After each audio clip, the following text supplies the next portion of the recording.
things about this whole organization, I joined it, well, I was part of it late, is the fact that somebody actually took the time and made the effort to create it, and not only create it, sustain it. And he talks a lot about sustainability, and one of the things I think all three of us here acknowledge is that we're so busy in your own little domain of life that you are forever not realizing how much work you've done. And actually, by doing what he's doing, is he's bringing us all together at different times, and he's growing us as well as we contribute to what he does, but he also grows us. And I think our networks, all three of us, have grown and grown and grown because of that. But more importantly, it's allowed us to reconnect stronger with our Sudanese roots and our Sudanese people here in the diaspora and in other countries. So I think you would agree with me, I think, both Muna and Sally, about that. So today I'm going to talk to you about my journey. And I think it's quite a higgledy-piggledy journey, but it makes some sense. And I've got Auntie Samira is here in the audience, so she knows my parents and she knows part of the journey very, very well. So some of it might be repetitive for you, but not for anybody else. Okay. Okay. So this is a very nice African proverb, which I always love. It says, if you want to go fast, you go alone. But if you want to go far, you go with everybody else. And that's such an important thing. And it's something I've lived by from a point of view of principle, mainly because of the parents I had. So this is where I was born, which is, it's not Khartoum exactly, Durman Maternity Hospital. So born in Sudan. But left at a very young age and at the confluence of the Blue and the White Nile. Now, what's really interesting about this is every time I speak to colleagues from Britain, they get so excited about the Nile. They get so super excited. And of course, my surname Elneil, so they say, oh, that's the Nile. That's the Nile, you know. And a lot of them spent a lot of my years as a trainee in medicine here. They all wanted to go to Sudan. And so like, well, when are you taking us to Sudan? It became my problem to take them to Sudan. So, and I kept thinking, I used to say to Dad, do you think if I don't take them, they're going to sort of like not give me the next job or something? And he goes, no. Just, you know, they enjoy it. And they were always well looked after whenever we went. And I think I can't do this talk without my parents. So that's my father, Professor Hamad Elneil, Abdurrahman, and my mother, Faiza Masoud, Ahmed Al-Said. Amazing parents, unfortunately both gone, but they were fantastic. And I was very fortunate. I get emotional, so forgive me. But they looked after me. So I thought, let me just explain to you my entire diaspora. So born in Sudan, and from Sudan, traveled with my parents as a tiny little baby to Cambridge, because my father did his PhD at Cambridge as well. So he was at Sydney Sussex College. Went back from Cambridge to Sudan for a period of, I think, 16 or 17 months. Not a very long period of time, because after that, he joined the World Health Organization and we went to Tanzania. Now, when we went to Tanzania, we were really small. We were 3 of us, and then we became 4. But what was really interesting was a lot of our family in Sudan had never heard of Tanzania at that stage. So they were like, where are you going and where is this place, you know? And why are you going to somewhere in the depths of Africa? And we're like, it's actually just one country away, so it's not that far away. But in those days, we didn't have things like Google and the internet. So people's understanding of the geography was really limited. But you could see how close we went there. And when I met Joseph this afternoon, I could actually greet him in a little bit of Swahili, because I had learned Swahili as a child. So it was quite good. It's not so good now, but it was good then. So from Tanzania, we went to Congo Brazzaville, and this is all with the World Health Organization. From Brazzaville, we went to Nigeria. From Nigeria, we went down to Zimbabwe. From Zimbabwe, went up to Ethiopia. From Ethiopia, went up to Geneva. From Geneva, came back to Cambridge. Cambridge always seemed to be a sort of family link. And then from Cambridge, when I started my training, went up to Norwich, and then from there came down to London. But the circle continued, because from London, and having sort of done my work out of London, went back to Nigeria, and my husband was from Nigeria, and then went back to Ethiopia, went back to Tanzania, went to Senegal, and the journey kept on going. And what I think is important, so Professor Alam said an important thing. He said, speaking also as an African, I went to boarding school in England, and I was in a rather well-known boarding school. But when it came to university, and this is a decision from my parents felt we had become too anglicized, and they wanted us back in Africa. So at that point, Dad and Mum were in Nigeria, so I went to Nigeria to do my first degree. And then when they moved to Zimbabwe, I did my second degree. I just followed them wherever they went and did a degree.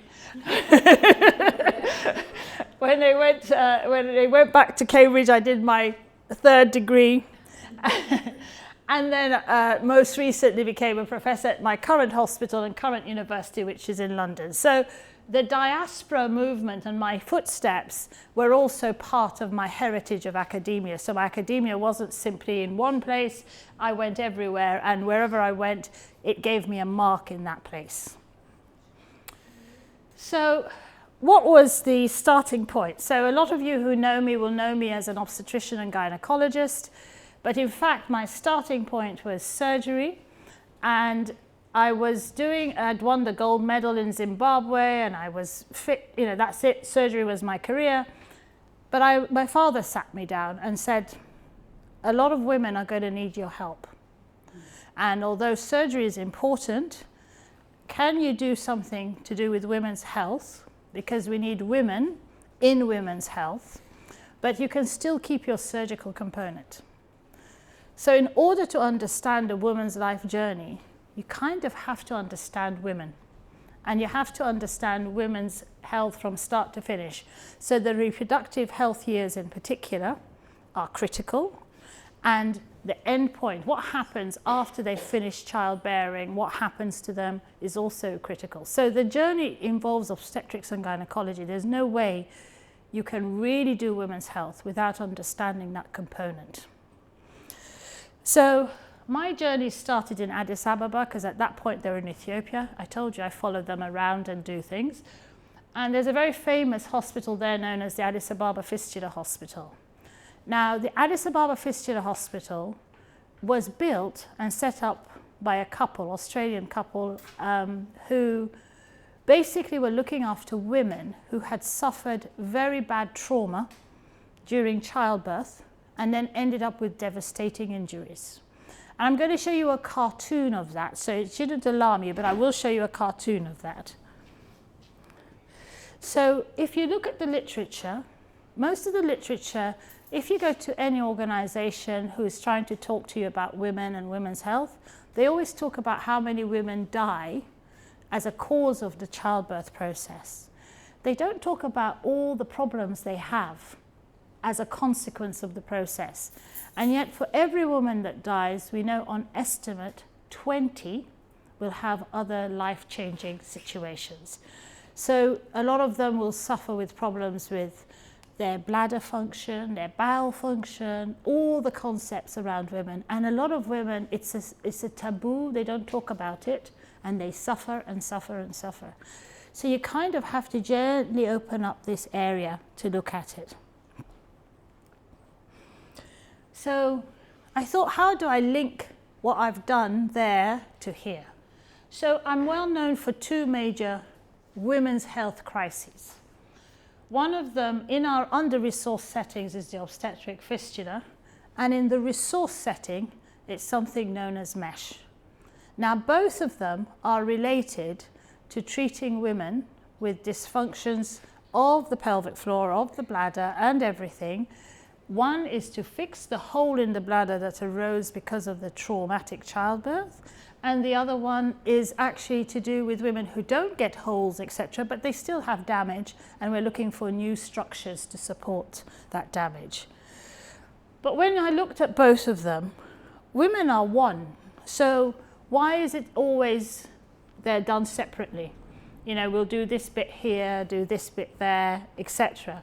So I started to rethink how you can think about women's health. There must be a unification process in women. So I thought I'd show you this. This is just a cartoon to show that women, when they have babies, this is what happens. You end up with a crushing injury here. So this is in the 1990s where I started my clinical career. And you get this significant impact. I'll just show you that again. And it will just show you. So the baby's head comes in. It goes through all the muscles, the bones, the nerves. But the longer you leave it there, the more trauma results in it. And that's part of the problem we've had to face, that the longer you have traumatic childbirth, the worse it is for the women. And if you look at all of the gradients and the changes, these are just showing you where the impact can be. And it can be quite dramatic for us as women. And this is a sort of a typical fistula. So you've got the bladder in the front and it opens and creates a hole. So the women do suffer quite terribly, end up leaking continuously. But what people don't understand is actually talking about obstetric fistula is not good enough, because actually what it is a sign of failing healthcare. The fact that women are stuck so badly during the process of having children is ending up with this devastating injury where they're leaking and suffering and in pain is not because she had a bad day or it was a bad course or it was a bad hospital. It's because the entire health system is broken. And as a consequence, the women have nowhere to go. They're trying to have babies, often in very rural communities in difficult situations. And what I've put up here is just an idea of the range of conditions. So from pain to fistulas, but overriding all of this. And we were talking about, sadly, a case that you were talking about a young girl who ended up being killed because it was against her family's principles she should marry a particular man. But the impact of mental health and violence is phenomenal, particularly on women. So there is a huge arena that we have to look at. And so you are not just dealing with the physical, you're dealing with a lot of other overlay from society. Again, failing patient care.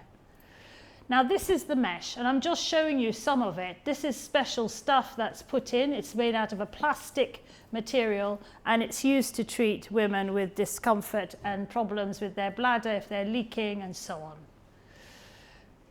Now why this is important is that in 2017 there was a huge campaign run in the UK, and it was based on this. A lot of doctors were doing this type of surgery and telling women, well, I've done a great job, you know, you're cured, you're well done, etc. But they failed to take into account that a lot of these women suffered huge problems with pain, complications, they had difficulty with all sorts of function and so on.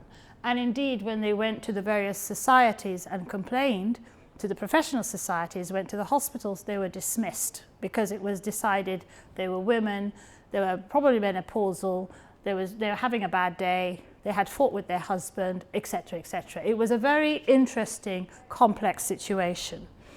So it took the role of this woman here. She's a journalist, her name is Kath Sampson, and she set up a campaign to raise the voices of women. So women's voices had to be heard. You know, we are in trouble, we need help because of this product that you're putting in us.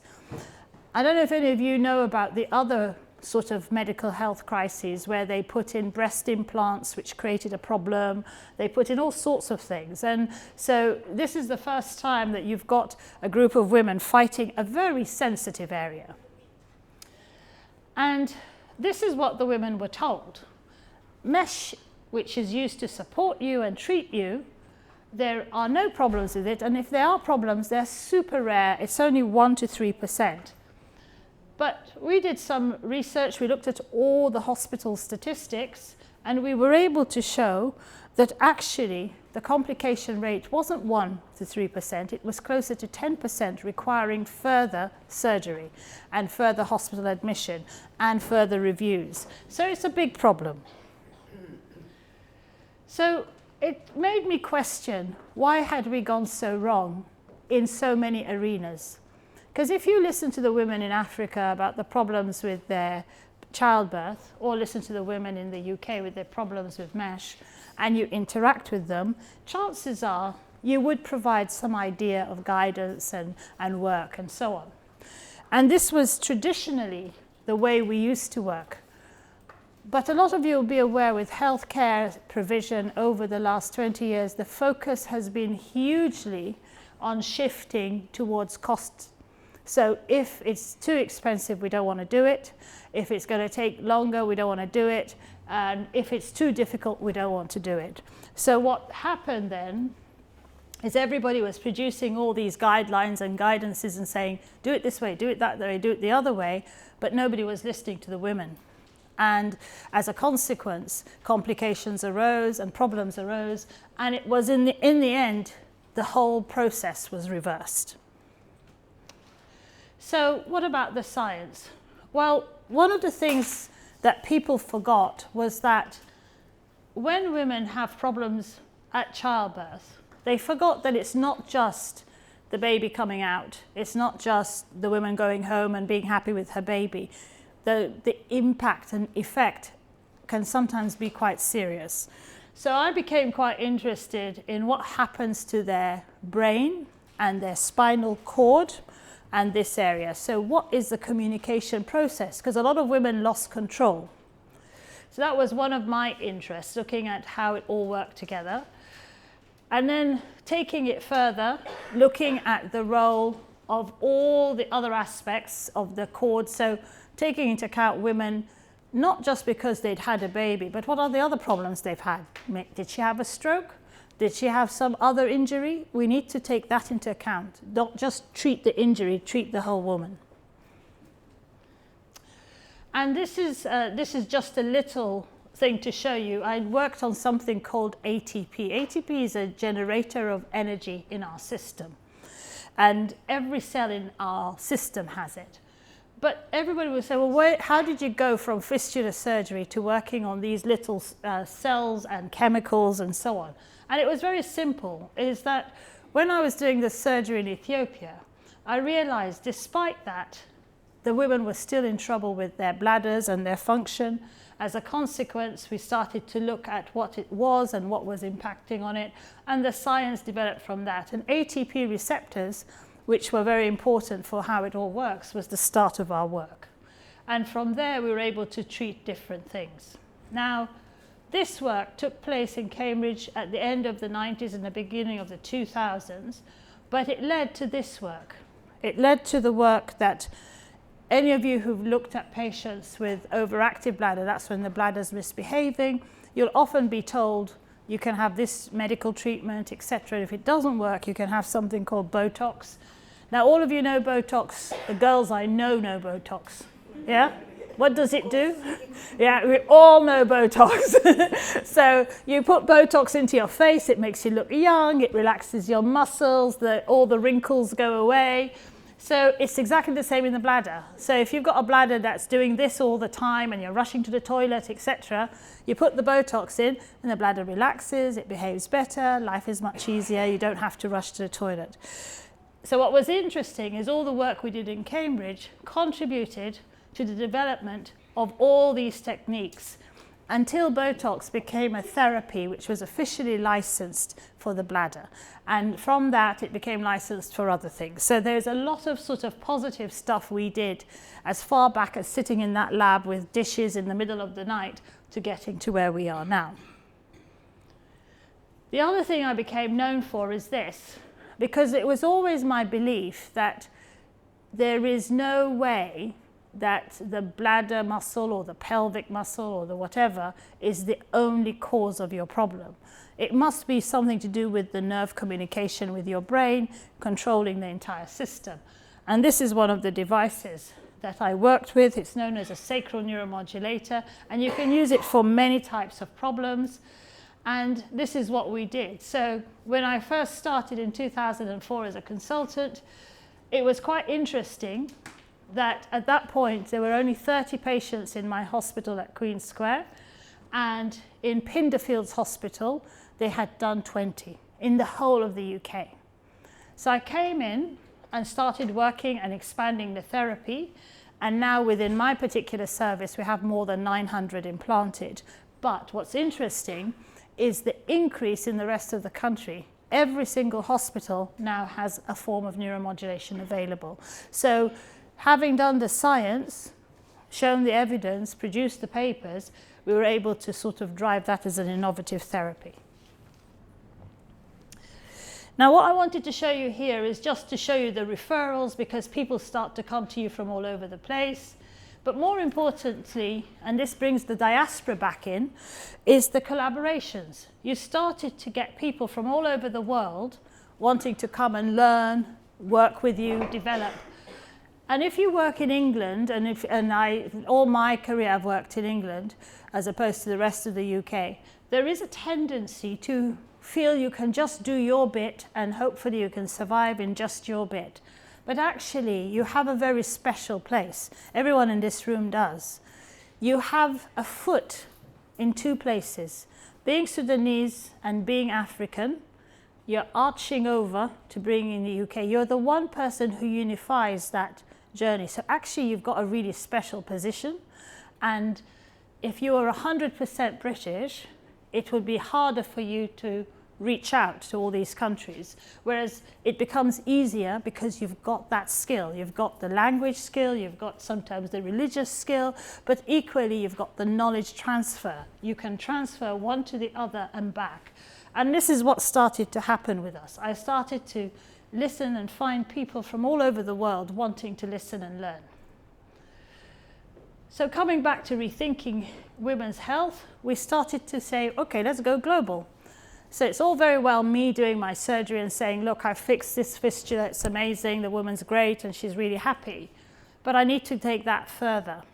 So we worked with the International Federation of Obstetrics and Gynecology, and I set up and wrote up this manual and training process, because up until then, everybody used to, there's an attitude. If you dealt with women who had fistulas and you went and worked in their environment, everybody, when you came back to England, would say, oh, you're so amazing, you know, you go and do fistulas, you are fantastic. It's great to feel good about yourself, but it isn't so great if that information and knowledge isn't being transferred back. And one of the things I used to find very difficult was when I would work in, particularly in Ethiopia, is there'd be lots of visitors from all over the world. But they were all coming to learn to do fistulas, not thinking how to stop fistulas happening in the first place. Okay, so they were not worried about the fact that women had no health care. They almost didn't care about that. They were more interested, how do I do this complex surgery? It's very exciting. And also, they didn't really care about the outcomes, because they'd be there for 2 weeks and then they'd go away and say, well, you know, oh, too bad, it didn't work or whatever. So we were being, I felt, used a little bit like guinea pigs.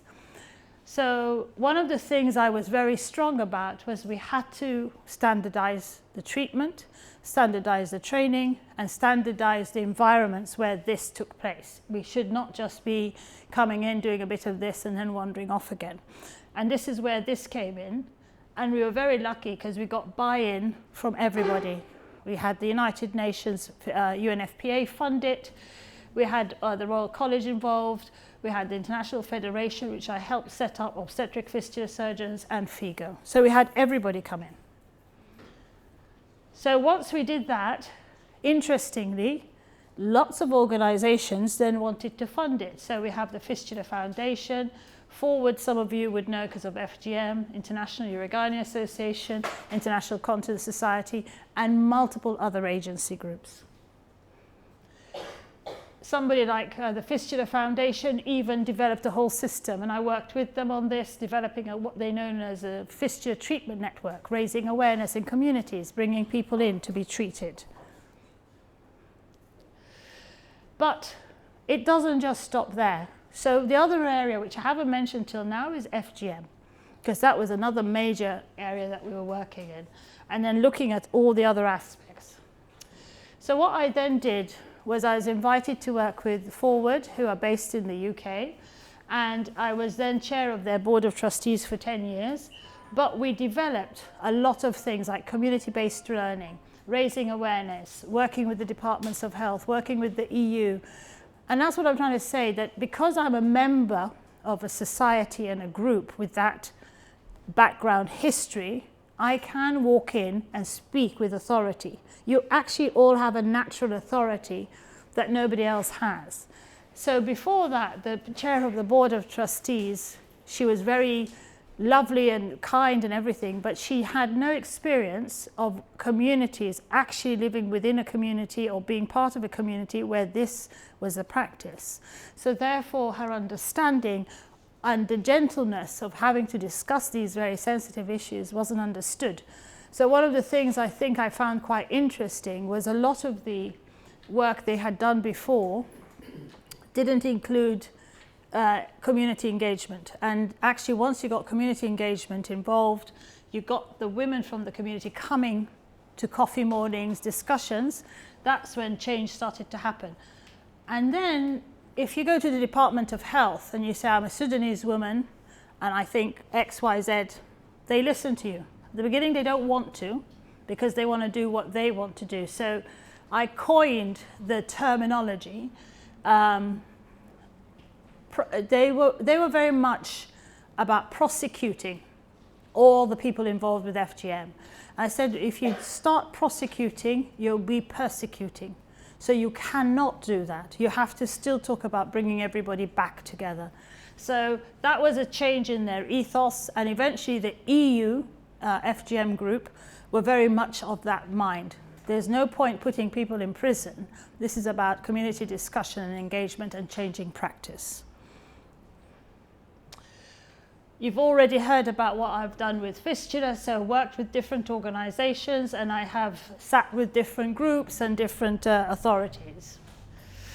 And I just wanted to show you this, because fistula, although it's considered a very important topic in certain arenas, the funding to fix fistula every year is literally just under 26 million.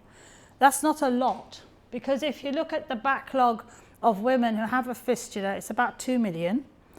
So if you work it out and you get 26 million, the maximum you will actually do is actually only treat 90,000 patients. You will not treat more than that. Now I can't see that on my screen. All right, so it was important to sort of look at that. We then looked at reproductive health rights and involved different organizations. And then looked at growing it with the College of Medicine in Ibadan, who helped us develop some of the programs of training, and obviously working with NHS England and other trusts. And I've put this up because this particular review was important. It was about MESH, but actually it was also about women.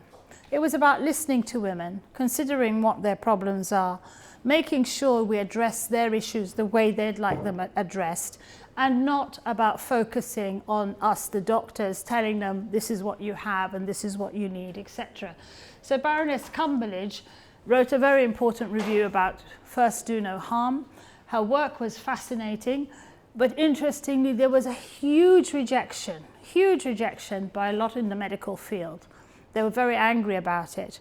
But it's based on her work that a lot of other good things have happened. So it is important to listen to the women and listen to what they're trying to achieve.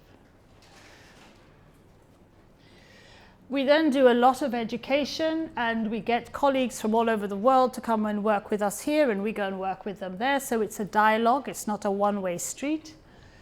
And a lot of us have taken the work we've done and gone into the safe surgery arena. So a lot of you who will know anything about safe surgery, there's a massive arena now about, standardizing how we behave in a hospital, not just here, but every hospital everywhere around the world. You shouldn't behave in a particular manner.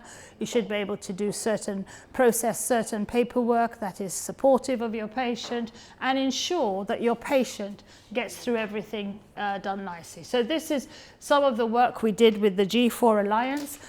And the important thing about the G4 Alliance, it's an advocacy group. So it's multiple organizations. It's got something like 100 organizations. And we were quite instrumental in getting Tedros, the current WHO Director General, elected, because we were able to go out there and say, this is what we need plans like this, we need to do this. So it was the people to whom the WHO should apply to, in other words, under-resourced settings in a lot of ways, that brought them back in. So our 3 areas of focus remain the same: quality, data and consent. And wherever you are, that is becoming our target area. And this is just to show Tedros, he's from Ethiopia. But you can see one of his 5 priorities is putting the well-being of women, children and adolescents at the center of global health and development. And I think that's an important thing to bear in mind.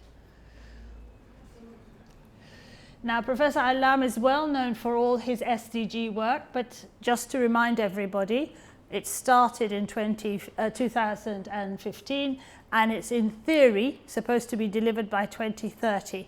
I am not sure it will be, but we can only hope and pray that it will be. But there are lots of factors there that apply to women in particular. And I just thought I'd pick up the well-being one and just show you, when you take one particular aspect of the SDG and break it down, you can see there's so many components. So number 1 is reduce the maternal mortality rate, so reduce the death of women to less than 70 per 100,000 during childbirth. I mean, if you think of some nations where up to 1 in 12 women will die because of childbirth, you can imagine even getting it down to 70, multiply the 70 by 20, you're talking about a huge group who are still affected in a bad way. Even if they don't die, they are still affected. And then all the other aspects, you know, looking at reducing accidents, mental health problems, achieving coverage, and so on. So there are many factors. And I've just put up these statistics just for your interest, really, that, you know, 1.6 billion of the world live in fragile settings. And every 2 seconds, somebody who's really young is dying prematurely because of something that you could have prevented. That's a lot, you know. And then I thought I'd put that last one at the bottom. 1 in 3 women experience physical or sexual assault affecting their health. So that's a huge proportion. 1/3 of the world's population of women is in that situation. And just to give you an overview, that as I started at the beginning, women's health doesn't just deal with the baby bit, it's the whole picture. So you start at the beginning when they are going through puberty all the way to the end. And the interesting thing, a lot of people think puberty is the start of everything. Actually, the minute a girl child is conceived, practically, it's the start of everything. You need to be aware that your children, particularly girl children, from a very young age, need a lot of input and support. So organizational success we worked on was to look at agendas, measurements, and enforcing activities. And I'm just showing you what all the different components are. It's just to give you an idea of how all of that is ready translated to our patient care success. If you get all those right, then you can develop better care for your patients. But most important, listen to your patients. If you look at priorities throughout the health services currently after COVID-19, the biggest issues are infrastructure and our workforce. We have not got enough of either. Both of them are not properly done, and making sure we have a social care system. So, you know, talking to Dr. Muna, I'd be interested, because this is the whole issue of joining all the care process and in one. And if you think about it, in the UK, instead of it being one, they keep talking about it being one, but yet her offices have now been separated from the health service offices. So actually keeping everything in one is not that easy. And if you look at other country structures around the world, everything is separate. It's always separate. So it brings me to the point of what are the challenges. They're still there. It's lack of coordination. We've got multi-agency guide failure. I'll give you an example. I remember being, I think it was in a village in Uganda, where literally we had 3 organizations all trying to deliver water to the same village. And each organization had not spoken to the other one. So there was one digging a borehole here, there was another one trying to put pipes, and they refused to communicate with each other. It was a very odd situation. because they had their money for this project. They were going to do it regardless of what anybody else was doing. However, there was another village 15 kilometers away who had none of the above. And if they had spoken to each other, one could have gone to that 15-kilometer away village, one could have stayed there, and one could have gone and found another village. And I remember they were trying to build houses, they were trying to make bricks for the school, to build the school, and we were there as part of that work. And I said, is this happening all the time? And they said, all the time. And I'm sure, Joseph, you'll concur. It happens all the time. And it's not just there. I've seen the same situation in Tanzania. I've seen it in Ethiopia. I've seen it even in India and in Bangladesh. So it is actually a common thread of money and resources being inappropriately used. So in other words, what I would suggest is that a lot of women, thankfully, don't die. Yeah, a lot of women don't die. But they do suffer problems lifelong, with lots of components coming into it. And it's what I would call the chronic morbid state. They're chronically not well. That includes pain and all sorts of things. So you need to sort of look at how you're going to improve that. It's a lifelong condition. It's not cured. It has to be managed. You need to look at your patients. You need to look at your teams and your organization, your government. And more importantly, as a team working here, what impact are we doing elsewhere? So if you look at how I've worked within the NHS, because one of the things when I got this professorship that I remember going to a meeting at the university, and one of the chaps spoke up. He says he's absolutely astonished that certain people sitting in the room have got their academic promotions by not having one funded academic session.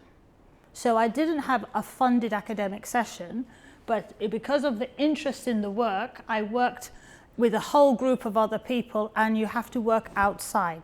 And I think a lot of us have done that sort of work, where you're not funded to do it, but you did it because you knew you had to do it. It had to be the right thing. So at University College, we have a lot of structure and so on. And it was really taking that knowledge, trying to transfer it to the society groups that didn't have it, identify their needs and their partners, form groups, and begin programs of management and care. And what was really interesting, we did that with University College Hospital in Ibadan. It's been really successful, and now the West African College of Surgeons has taken on all those work that we did. So I think the important thing is to always remember it can be done. You just have to sort of put a mind to it. And that's just to show you some of the impact changes we've done. So FGM, we've changed legislation, we've improved reporting, and we've normalized care. So if you have FGM, you're not seen in a FGM clinic. You're seen as part of routine women's health. You just happen to have FGM, that's all. And we just put it as part of your history. It's just a bit like you happen to have diabetes, or you happen to have hypertension, it's not a big thing. Yeah, this is part of you, and that's it. The same with fistula, improved funding, we made it sustainable with better outcomes. We did the same with mesh, we've halted its implantation, we've developed centres, we standardised approaches to care, and we've reduced implantation worldwide by 90%. And then in innovative technology, we drove things through that will help women. And we knew they would help women, and we needed to make sure we were able to offer it. And then other contributions was looking at the role of safe surgery, chronic pain, leadership, and helping people develop. Perhaps my abiding statement is this. I make a lot of noise. I get into a lot of trouble. I'll tell you that for free.